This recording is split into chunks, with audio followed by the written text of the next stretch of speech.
America, and it also has a lot to do with the people's lack of character and their lack of personality. I mean, let's be honest, we got a lack of personality wandering around out here in America. A complete lack of personality. So as a result, I mean, you've got yourself a lot of homosexual activity because people don't have personalities. And typically, in the new modern homosexual era, I'm not talking about like when, in the 80s when, anybody who was a fruiter in the 80s, I mean, you were really down. You were really born gay, homosexual, lesbian, tranny. I mean, if you were doing it in the 80s, I mean, before, all the attention was put on, hate crimes, hate towards gays and lesbians, I mean, those were real homosexuals. You know what I'm talking about? I'm talking about people like Mike Stipe. You know who I'm talking about? Michael Stipe, huh? I'm losing my religion, I'm talking about that guy. You know what I'm saying?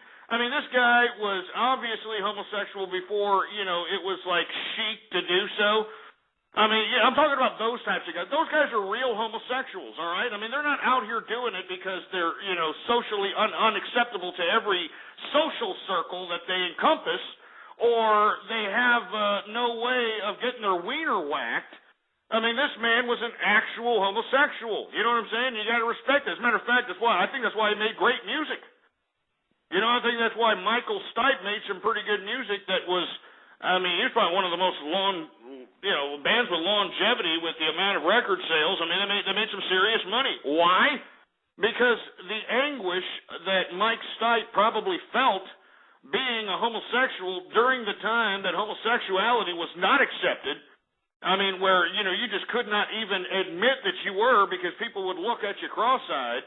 I mean, he had to deal with the anguish and the strife of that type of behavior. And you can hear it in the songs. I mean, losing my religion. That's what it's. I mean, that's how I interpret it. That's what it's about. It's about him losing his religion. Coming out to be a homosexual, and people didn't like it. Some people didn't like it. Some people looked at him weird. And that's why I'm saying today's homosexual has nothing to do with I'm sorry. I don't even know why I'm even bringing this up. I'm just sick and tired of these fruity asses thinking that, I'm naturally fruity. No, you're not. You're fruity because, first of all, you have no character to get these women. And let me tell you, these women, they're starting to ask a lot from males nowadays. Why do you think they're going to these old windbags? I mean, why do you think you've got 19, 20-year-old women going to these goddamn 65, 70-year-old men out here, with Corvettes and Ferraris, all right? Because first of all, they have personality. Second of all, they got money. Third of all, they've got some game. I mean, they wouldn't be able to get them if they didn't have any game, for Christ's sake. Yeah, you can call them gold diggers, but you got young people out here that are just as rich that ain't able to get the satisfaction that some of these old gentlemen are getting from some of these women that know how to do their job. Now, some of these men, don't get me wrong, they get one of these women, these trophy wives or trophy women, and they take them to the cleaners, but that's the price you pay. It's just, you want to go that direction, that's just what happens. Anyway, I didn't mean to get on that diatribe about homosexuals. I don't know what I'm sorry. I mean, I don't mean to be, offending anybody. I just think that homosexuals nowadays are just basically homosexual because they're isolated from every other social circle, and inevitably they don't have the character or the personality to get into anything else other than the homosexual community, or they're just not getting laid in general. They're just not getting laid, and they just need to get their wiener whacked, and because there's a predominant amount of promiscuity within these communities, that's why they're participating in this type of activity, and not to mention that it's socially acceptable. Anyway, I want to hear from you. I didn't mean to get off on that tirade. 646-652-4869 is the number to call here. As a matter of fact, what I want to talk about now is Obama talking about possible progress in the debt talks. He's calling for a meeting on the debt talks this Sunday. I don't know why he needs to, call on it this Sunday. Why don't you just have it now, Mr. President, and make sure that we get this debt ceiling raised so so that the United States doesn't default, man. I mean, that should be top priority there. Well, if you've been following me on my Twitter account, and that's Ghost Politics, for all the folks that don't know my Twitter account, I mean, I don't know what the hell you've been, I don't know where you've been doing. Ghost Politics is the Twitter name. I tweeted yesterday that Barack Obama is now open to cuts to Social Security and Medicaid and Medicare, baby. I'm not joking. Yes, we can, baby. Yes, we can. He is now open. You can look back on my Twitter account, a couple of tweets. There is the article there. He is open to cuts in Social Security and open to cuts in Medicaid and Medicare. I think it's great. Oh, my God. Are you kidding me? But I would be very wary about these cuts in Social Security because you know what's going to happen, young people? You're still going to have to pay Social Security for the next couple of years, and then they're going to try to phase it out in some fashion, all right?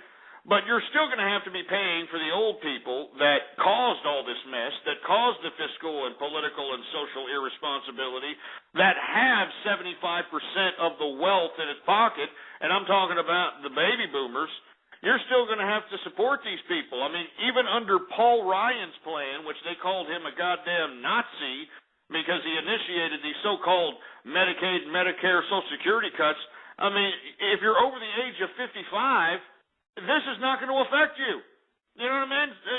If you're over the age of 55, it's not going to affect you. Now, I mean, in my personal opinion, I think that the people that are over the age of 55 should be the first people that should get, something cut, because they were the voters that voted in the incompetent governments that caused the unfortunate fiscal and political and social mess that we are currently in at this point in time. And what's really unfortunate is that this baby boomer generation has bamboozled their young people to the point where they don't understand this. They can't even comprehend what's happening here. They're just like, yeah, I want to see American Idol so I can vote for Scott McQuarrie, so I can see him hop around the stage like he's got a gerbil shoved up in a shit funnel. Yeah. It's disgraceful, for Christ's sake, man. But let me tell you something right now. I think that we need cuts in Social Security. I think that we need cuts in Medicaid, Medicare. And anybody who is going to disagree with that is obviously mooching off of those systems, all right? Because Social Security is not just for the elderly also. We also have to remember it's for these dumb, disgusting pieces of trash that are using and abusing the disability aspect of this Social Security. Yeah, I mean, I understand if you got your legs blown off, if you're mentally handicapped. I mean, if you are severely disfigured or severely mentally inept to live regular society, then I can maybe understand a little bit of a siphon. I mean that's a whole other debate in general, all right? But when you have disability being paid to these stupid jerk dicks for things like attention deficit disorder, oh yeah, you can get it for attention deficit disorder. You can get it for depression. You can get it for these ridiculous psychological ridiculous ailments. You know, you can get it for things like fibromyalgia, for frickin' I mean, are you kidding me? Fibromyalgia, for Christ's sake? I mean, if anybody that doesn't know what fibromyalgia is, it's basically, and I'm quoting what these scientists are saying fibromyalgia is, they're saying that it is overactive nerves in the body that cause sporadic pain. I mean, oh, Jesus Christ. I mean, that's life, asshole! That's life. What are you talking about? I mean, I'd like for these idiots that are collecting money on fibromyalgia, I'd like for them to say that to those guys on the crab boats on that one show called The Deadliest Catch. I'd like for them to say that in their face.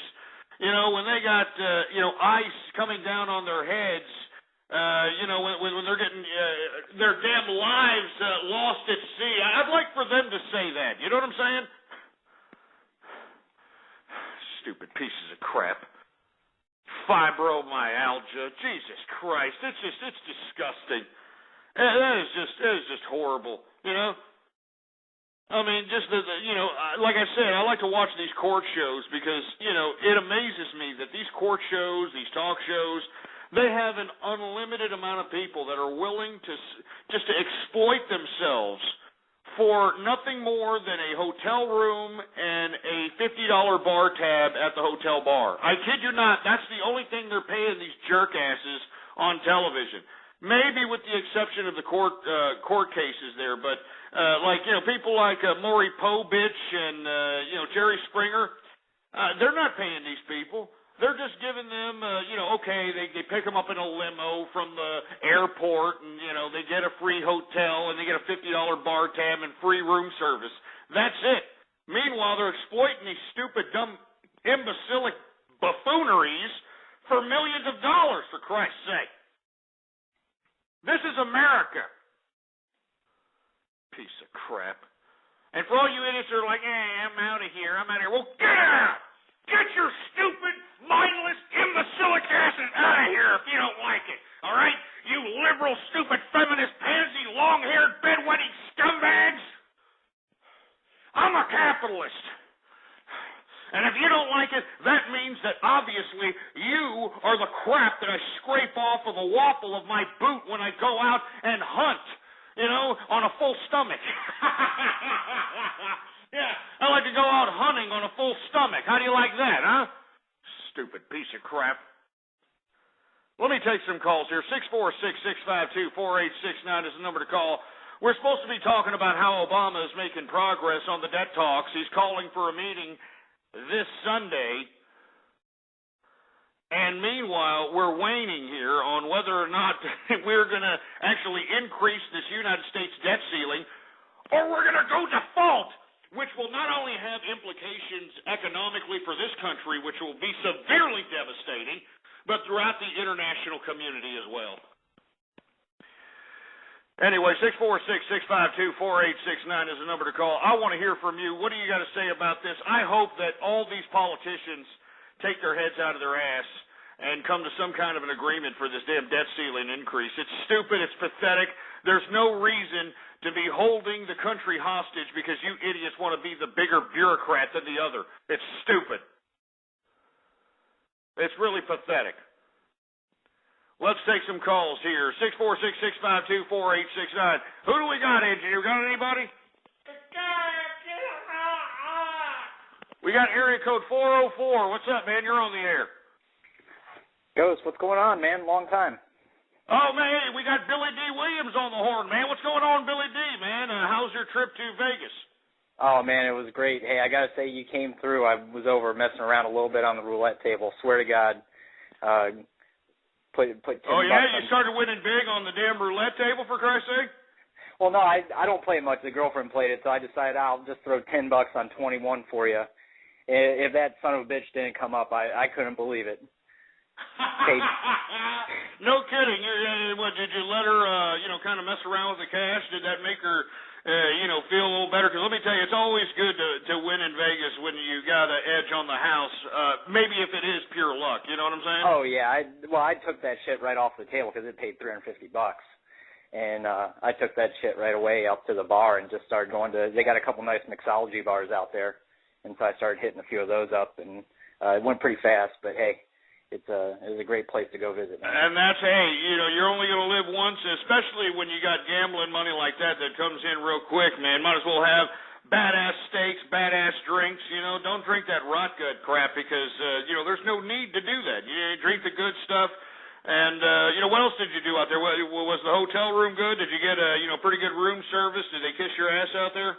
Oh man, I tell you, that's the best thing about Las Vegas. I mean, it's just I feel like I should have almost called in on Baller Friday, but the main thing is like you said, it's just that's the way America should be. If you want to get up at 8 in the morning and order yourself whatever Red Bull and vodka, or have them make you some badass drink that you want, they don't even look at you funny. Like, oh man, you're drinking at 8 in the morning or whatever. They just crap. I've been to Vegas, I guess about a year and a half ago, And let me tell you, that was one of the perks of going out there, is just going out drinking at about 4 in the morning, all